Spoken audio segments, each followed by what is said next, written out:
What are plain bearings? Plain bearings are one of the oldest and simplest types of bearings used in machines. Unlike ball bearings or roller bearings, plain bearings do not use rolling elements. Instead, the shaft slides directly over the bearing surface.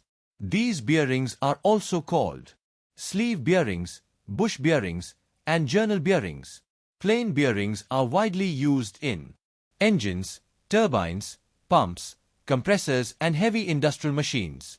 Their main advantages of plain bearings are simple design, low cost, high load capacity, and quiet operation. To reduce friction, plain bearings usually use oil lubrication or self-lubricating materials.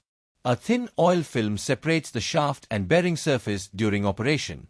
Simple engineering rule: no lubrication is equal to rapid wear. Follow for more practical engineering videos. Join our upcoming YouTube live session starting June 2026 every Sunday to learn Mechanical Designing by SolidWorks 2026 from sketching to professional 3D modeling, assembly and drawing creation, etc., and live interactive discussions, practical examples, and real engineering learning. Subscribe and turn on the bell icon so you never miss the next live session. Follow for more practical engineering videos. If you found this video useful, please like, comment, share, and subscribe. Don't forget to click the bell icon to receive future engineering-related updates.